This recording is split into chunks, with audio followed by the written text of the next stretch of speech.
Three. Three, Point. okay. I know Here we that go. you're frustrated, Stand up. and I Yeah. know that the standard is Aye. a lot of people don't like this young man, but I promise you, he's not going to speak for very long. He's going to speak a lot of truth, so please listen. Go up.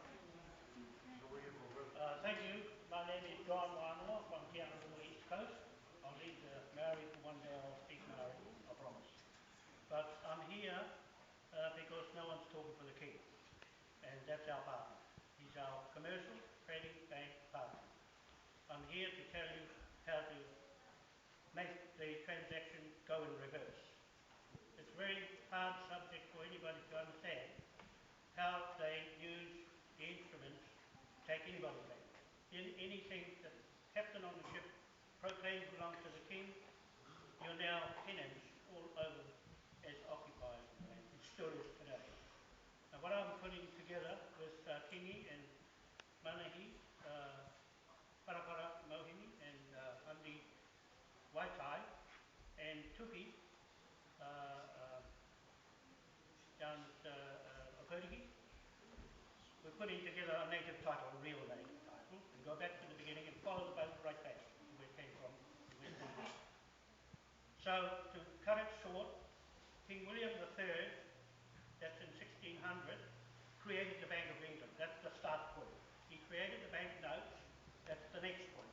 1694, he created those two instruments. And then he created this, the 8-point star of St. Patrick's Church order. He used that in his parliament, in his time, this is King William III, to make local government borough council to collect the rates and the rent off those land occupiers, including New Zealand. All the Commonwealth countries of the world is subject to the King's land, not the Queen's land, the King's land. She's only an administrator of trusts. We are the contractor. The Hapu is the contractor. The chief, go back to Puruareka. I'm basing the first captain that proclaimed the ship on his ship. He got off on the 10th of March, 1834, and then proclaimed the land belonged to the King of England, which happened to be King William IV. King William IV picked up those legislative documents, instruments, then commercialized them to go around the world.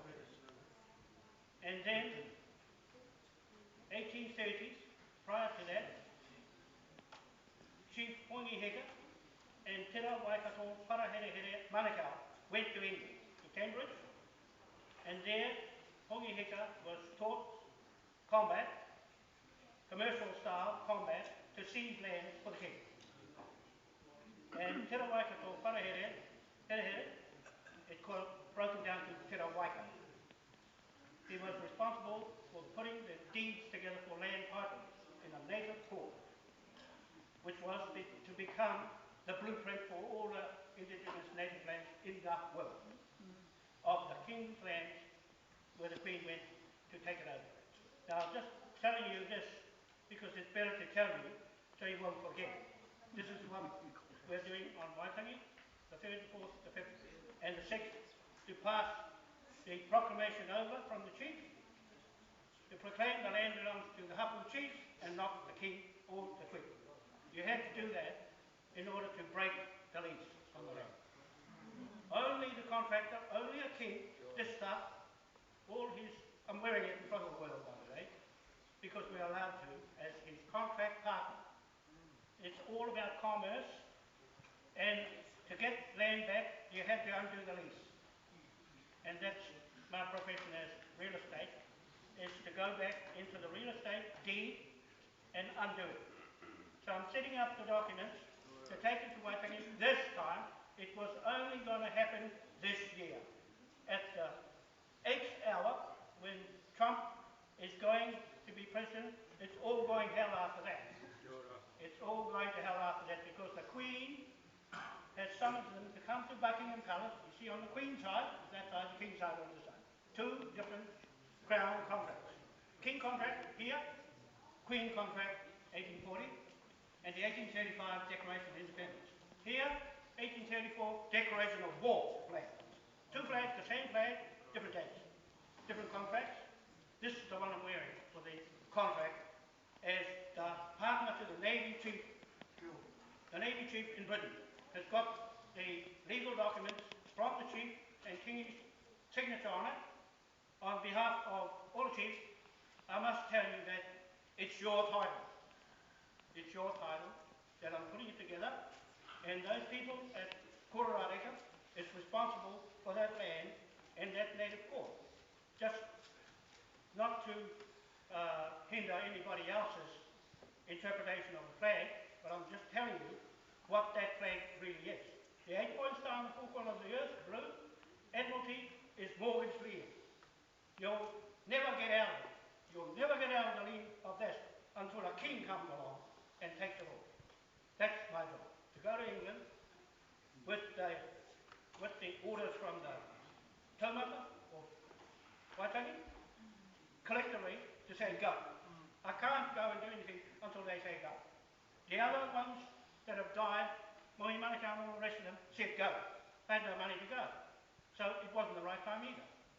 It wasn't the right time to go until now. Until there was nowhere else to turn. So I appreciate Daddy and Purahouse in what they're presenting with the flags and everything. They have reason for that flag. They have a legal right to use that flag because that's the flag that the government chose here, not the one that 1834 the British chose. You see what I mean? The New South Wales, Queen side, the British King side. The King created all the Admiralty law for that side. And this side shut that side down. That's what the sheriff does. Okay? The sheriff is the one in the court, the registrar, that collects the money. In the court, the registrar. You can forget about all the other courts because she's the one that picks the money. And that's my job, is to hold them to account and get somebody to pick the money up. Pick the ground rent and the rates and the fine. You see? So I'm just giving you a lesson on what to do. I just pass the hat over and bugger off to England and control that with the contractor, the Navy.